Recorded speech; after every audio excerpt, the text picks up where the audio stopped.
Hi, my name's EMF Lewis. Hi, I'm Lieutenant J.G. Wooden.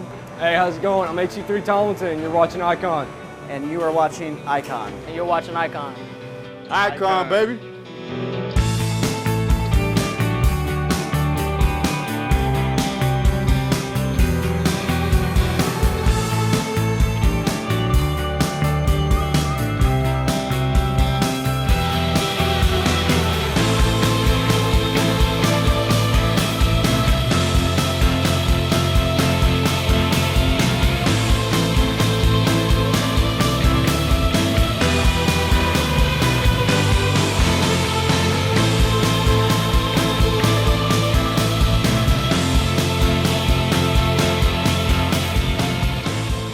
What's happening, Ike? As always, I'm your host, Petty Officer Michael Gendron, and welcome to another episode of IKE ON. Today we've got a real reason to celebrate. After almost 2 years in the shipyard, the crew of the mighty Ike is back out to sea where we belong. Now, for a lot of us, this will be the first time we actually get to do the job that we signed up to do. But don't worry, guys. We did fast cruise, which, as we all know, 100% prepares us for a real underway. IKE ON's Petty Officer Lisa Reese wants to know how you all handled it. Reese, down to you. Thanks, Gendron. I'm here with SH2 Jate Hunter. Now, SH2, how's the fast cruise been so far? So far for us, it's been pretty busy. We started off with inventory for the ship's store, so everything went up to 7-Eleven, so they sort of kind of got slammed up there. But 12-hour shifts on and off, not really used to it, but it's a good way to accumulate and understand how this can pertain to the future experience for me. I think my first time has actually been a lot of fun. I actually get to see how my job actually works for the first time. It has been a little bit difficult though, being that we are just pier side and not underway. So, I miss my family. I wish I can, go home. It's a hard job, but I'm pretty sure that I can go with it, and I think we're gonna do really good on underways and deployments and everything. We're pretty ready for this, so. Okay, well, that aside, is there anything that you really wish that you brought with you? I really wish I brought my Xbox. It's mostly my hard drive. I wish I could have picked that up. I definitely wish I would have bought my tablet. I definitely need that. Didn't buy enough blue t-shirts. That's about it. I myself came fully prepared. I even brought a chair. Well, there you have it. You have to be prepared because, folks, we're nowhere near shore. I'm Petty Officer Lisa Reese reporting for IKE ON. Back to you, Gendron. Well, thank you, Reese. I decided to get out of the studio for a little bit and found myself down here in the weld shop. I got a chance to spend the day and film one of the firemen, and let's just say there were some sparks. Check it out. So I've been on the ship for about a little over a year and a half, coming up on 2 years, about a year and 9 months, give or take. I found out I was going to be in weld shop when I first got to the boat. At first I was a little bit nervous because weld shop was a lot more people, like senior people that had been on the boat. And I'm a new guy coming in, not knowing anybody, not knowing really what to do. And I kind of just observed and made myself busy, learning stuff, practicing, cleaning, and it just so happens that I just stuck down there and been down there ever since. It's all go, go, go. Running around, we got to go through all the ship. We can go in restricted areas, we carry our 440s, we carry our welders, we fabricate a lot of pieces for a lot of people, we install a lot of pieces for a lot of people. Anything that needs to be mounted that you don't really want to move very much, that's what we do. Basically, anything hot work consuming, so welding, grinding, brazing, anything like that. Very hands-on job. We work pretty late sometimes. It gets kind of tough, especially when you get a lot of high priority jobs that people need done at this moment, or else things can't go forward. So sometimes it's set down what you're doing, I'm gonna do this, get that done, go back to doing what you were doing. We do work with a lot of dangerous things. You gotta keep it funny, and gotta keep it alive, or else you're just gonna work yourself away, and there's not gonna be anything. Like, everyone's gonna be grumpy. My shop, we always goof around with each other, and you get pretty close with some of the guys, and I like that. I'd like to actually go to school for welding, and I just kind of want to just get as much knowledge and education and practice and work welding as I can and fabricating, because once I get out of the Navy, that's what I'd like to do, is weld and fabricate. It's going to be rough some days, I'm sure. It's going to be great some other days, so just got to take it as it goes. I'm excited though.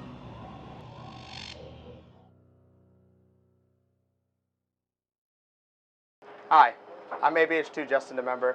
I'm super excited IKE is finally underway, and I'd like to give a shout out to my main man, MC2 Brian Wilbur, out in Honolulu, Hawaii, and my good friend MA2 Gomez. Hey everybody, LSS in Boston, Supply S6 Department. I want to give a shout out to everyone back at home, Baltimore, Maryland. I love you guys. I'll see you guys soon. I miss you all. What's going on? AB3 Dumont, Air Department V2. I'd like to shout out West Orange, New Jersey. Let everybody know back home that we're working. I'd like to shout out Rodney Claver, Esperanza Morissette, my mother, of course. Be good, everybody.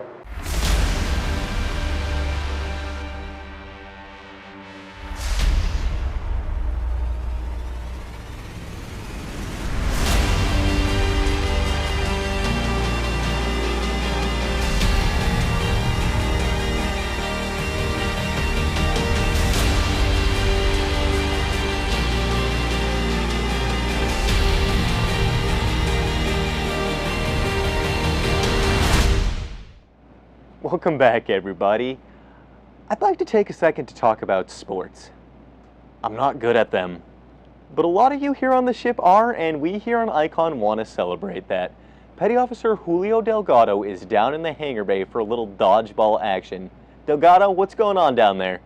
Hey Michael, we're here at Hangar Bay 2 at the dodgeball tournament. It's championship night and the crowd is wild. Everyone is expecting that this game will be one of the most watched dodgeball games in history. Stay tuned and see for yourself how this game's going to play out. This is IKE on Sports. On August 25th, 2015, aboard the aircraft carrier USS Dwight D. Eisenhower, history was made. 8 dodgeball teams entered the hangar bay, hoping to claim the title Dodgeball Champion. But after hours of intense competition, only 2 teams remained. Championship night, main things I remember is right after game 1, just the team started falling apart, losing some players, people were sore, hurt, injured. I'd say we had anywhere from 17 to 38 different problems. And we knew we had to step up. We knew we had to play better than we did in that first game. I was one of the first ones out. I felt like I failed my team. It was crunch time. I'm sitting on the sideline, but there's only so much coaching you can do to a team that's great. And it came down to the last seconds. Captain, Melvin Whitehurst, I knew he was ready to play. This is the Melvin Whitehurst story.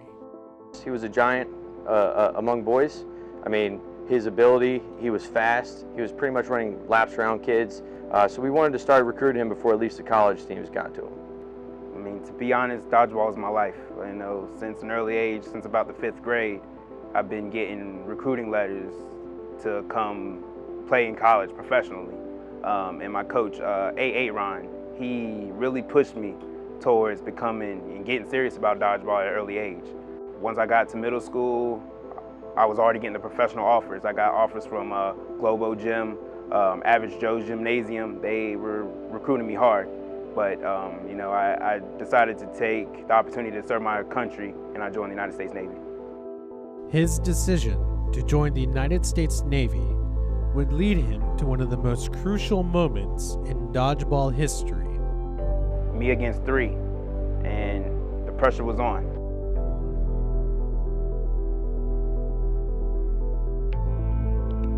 I had a lot of the balls on my side so I could block their throws at me. And, luckily some miracle happened. I prayed and there was a miracle. He took 2 people out with 1 dodgeball. You don't see that very often.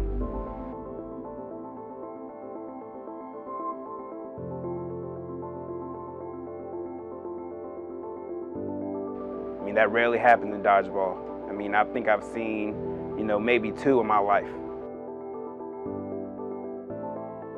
And then, it was one-on-one. And the female, she had the best arm I've ever seen. She could throw better than most guys. She threw a ball, and I knew I had the opportunity, caught off guard, threw it, boom, and that was it. It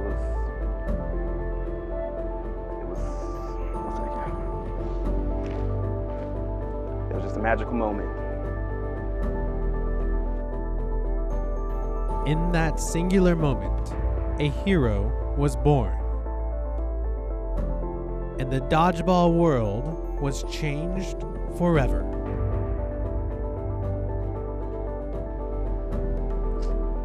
I'd say we might be the #1 story in dodgeball right now. Biggest accomplishment ever in my life. I'm just glad we won the World Series. Just like that. I mean, it wasn't really anything on my mind. I knew we had it. We won. Hi, I'm OS2 Janae Hilton. It's great that the IKE is finally underway, and I would like to give a shout out to my husband and my daughter back in Norfolk. MM2 Jobin Matthew Fernandez. Just trying to say hello to everybody back home in California, especially to my sister Floridale, my mom Florence, and to my girl Diane Dumpit. My name is Seaman Bradley Robinson. I'd like to give a shout out to everybody back home, my friends and family. Thank you for your support. I love everything that all y'all do, and I can't wait to be back home pretty soon.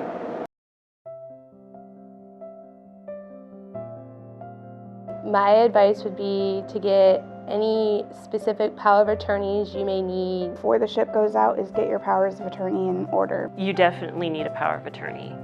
I highly recommend power of attorney. You need power of attorney. I cannot say that. Power of attorney.